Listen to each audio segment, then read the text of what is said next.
This week's episode features Virender Sehwag, one of Indian cricket's most scintillating batsmen. He holds the record for the highest individual score in one-day internationals and the fastest triple century in Test cricket. Fondly referred to in the media as the Nawab of Najafgarh. Sehwag has opened the batting for India for over a decade, and his right arm off spin has seen the Indian team through some tight situations. In April 2009, he was honoured as the wisdom leading cricketer in the world. Watch as Sadhguru and Virender Sehwag look at the very mechanics behind what it takes to successfully play both the game of cricket and the game of life. The critics or whatever, somebody is criticizing me or somebody is saying something, me gives I'll become more determined to score runs also, but I'll get very disturbed very quickly also. So what I should do at that time? Should I reply to them? What is the most important part of your life is what's happening within you, isn't it? Yeah.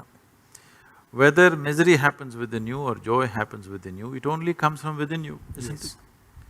So if joy is coming from within you, why can't you have it coming all the time? If it was coming in the Delhi tap, I know it goes dry. But if it's coming from within you, why can't you keep it flowing? Yeah. Because we have not taken care of this, isn't it? How you are should never be determined by how somebody else is. Yeah. Once you allow that, you will remain a slave to somebody all your life, because they will decide whether you will be happy or unhappy. Yes. The question is not about justice and injustice, that's a different thing. But still, whether there is justice or injustice, the most unjust thing that you can do for yourself and everybody around you, especially other people who have such a big expectation of you, is that you make yourself unhappy. Because unhappy means unpleasantness. Unpleasantness means inefficiency of life. Inefficiency of life means you will get out. Yeah. In your profession, Yeah, true. inefficiency of life means you will get out in somebody else's profession. He will shoot a bad picture of me, Yeah. somebody else will do something else. But in your life, inefficiency means you're back in the pavilion. So, in your life it's much more stark compared to other people's lives, because other people can explain. Yeah. Other people can explain their inefficiency. You cannot explain your inefficiency, we see it and that's all. Yeah. And there are so many expectations from people, from family, from friends, that every time I walk on the field I have to score runs, and they want to see me on the field to score, hundreds. So it's difficult to perform at every time, but the expectation is there when I got out. So my son says, Papa, why are you getting out every time? Why not you scoring 100 every time? So, I can understand he's A child. conscious, yeah, he's a child, he doesn't know anything, but still, he's expecting from his father that whenever he goes to the field, he can score runs, at least 50 or 100. So that expectation is so much… You have more hundreds than fifties. Yes. You're one of the few who has more hundreds than fifties. Yes. When I got 21 centuries, I got 20 50s and 21 centuries. Yeah. And then later on I score more 50s than the hundreds. See, once you enter the field, once you go there and stand, you should not be anybody's husband, anybody's father, anybody's son, not even an Indian. You must just be a batsman. You got a bat and the ball coming, your business is just to hit the ball as it deserves. If you stand there as an Indian, 1 billion people will stand on your head. It's too much heavy weight to carry. Yeah. You stand there as a father, your children will sit on your shoulders. Very difficult to play the game with 2 children sitting on your shoulders. Yeah. You must leave all of them outside. When you go there, you're just a batsman, and that's all your job is. You must exclude all these things. But it's very difficult for me to, For that leave that thought For behind. that also there are methods. See, right now, I'm constantly involved with people day in and day out, 20 hours a day, I'm on and on and on with people 7 days of the week. Yeah. But if I close my eyes, the world stops for me, finished it is. The world doesn't even exist for me if I close my eyes. You must bring at least a little bit of this essence into your life, that there is… See, you were born alone? No. Or were you born with 1 billion people? Yeah, born alone. Alone. Yeah. When you die, you'll die alone. Yeah. Right now, within this body, you live alone. Yeah. You may do many other things. Yeah. All these other things come in between and go in between, okay? Yeah. One way or the other. This being, this piece of life is a complete piece of life as Creator has made. This doesn't become complete by making additions to it. It's incomplete human beings who invented those things. This is a complete piece of life.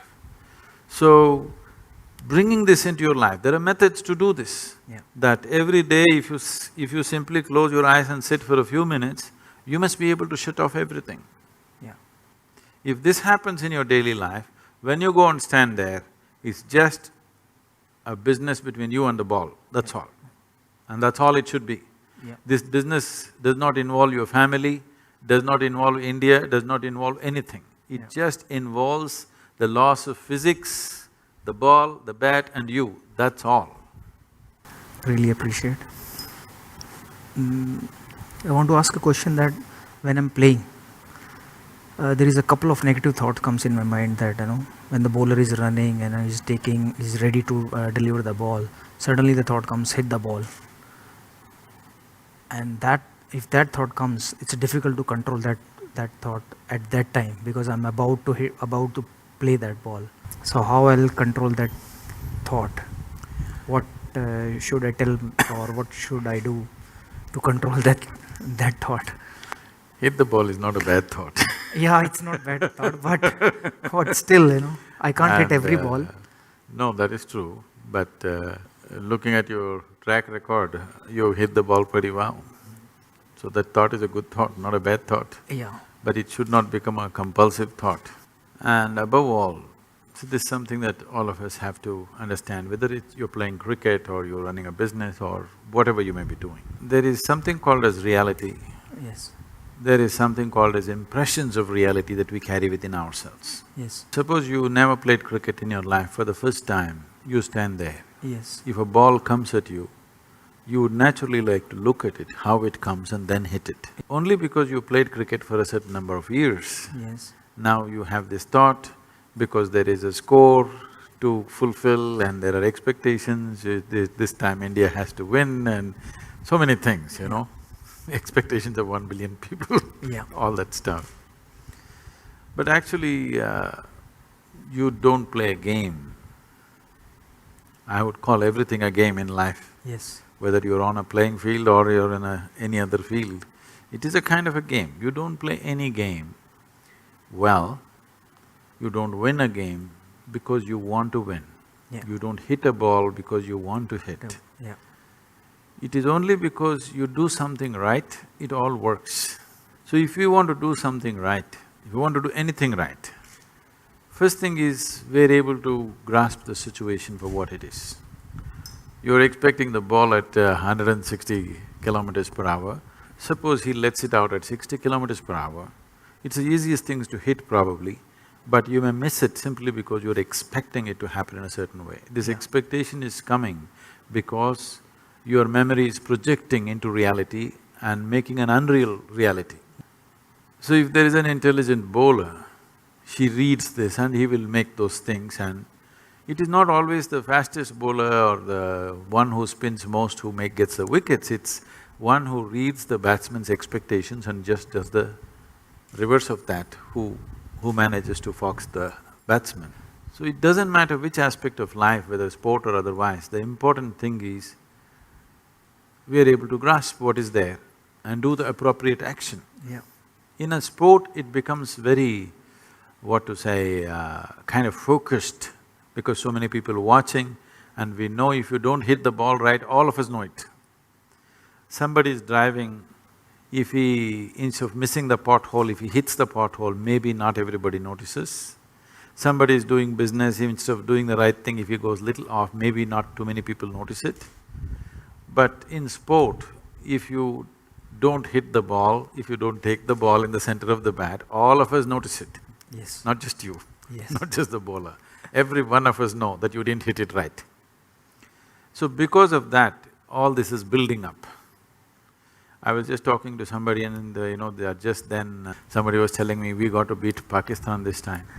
I said, don't try to beat Pakistan, just hit the ball. Yes. If you want to beat Pakistan, they'll wage a war, okay? You don't try to beat Pakistan, all you have to do is hit the ball. If you try to beat Pakistan, Pakistan is not in the ball, it'll be somewhere there. Yes. In trying to beat that, all that'll happen is you'll go and sit in the pavilion. That's all that'll happen. Yes. In human mind, there is perception, there is memory, there is imagination. People are not able to keep these things separate.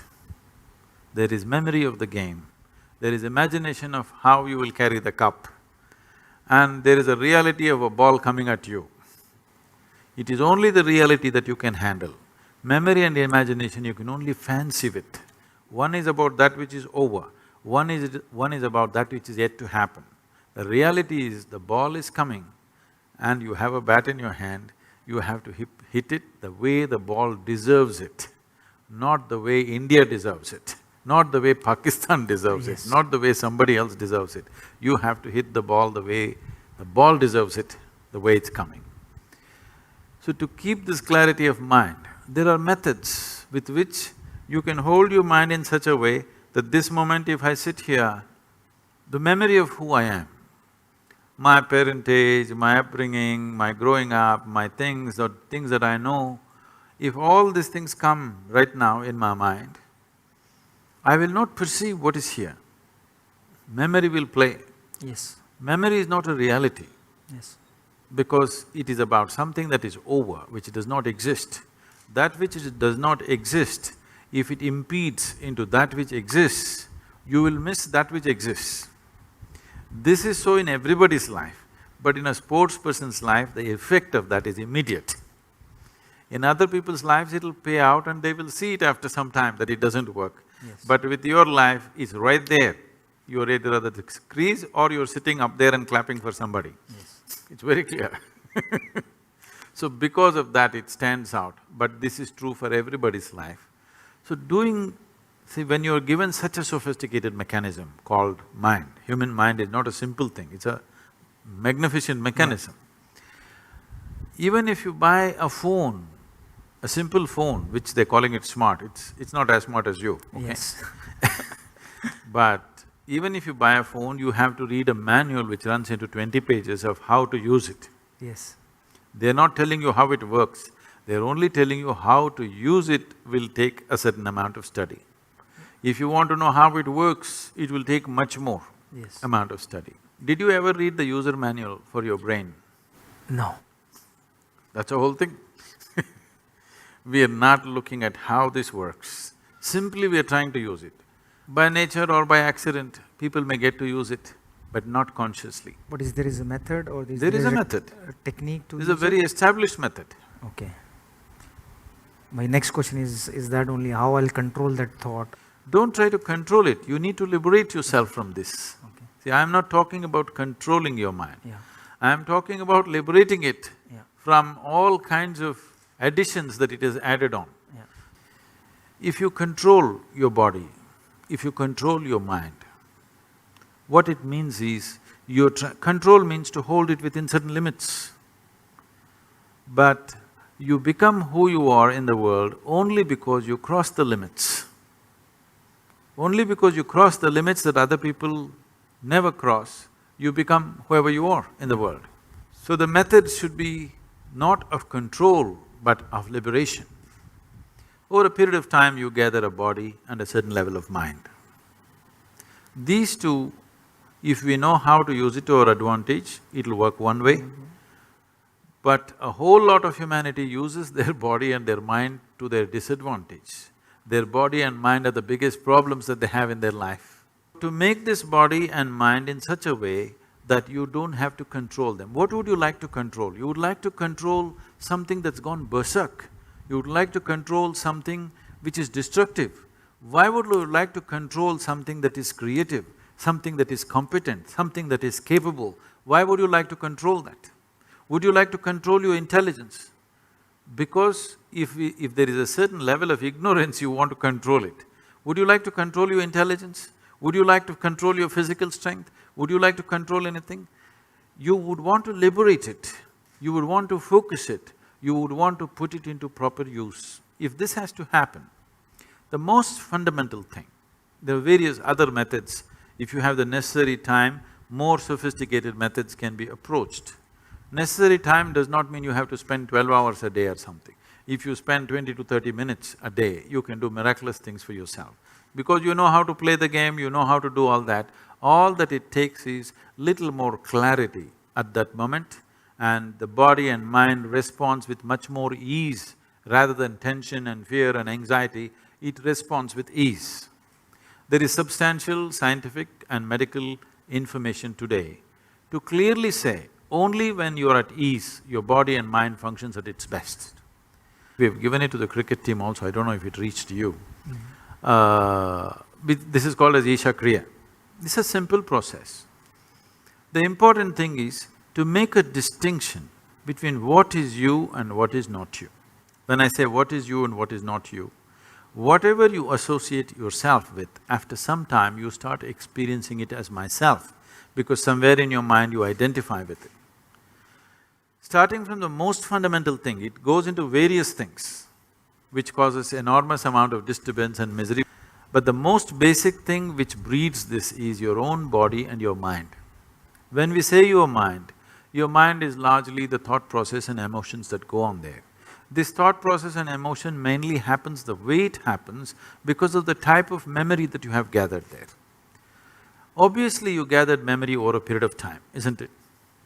The body, the physical body, from the time when you were born and how you are today, you gathered this over a period of time.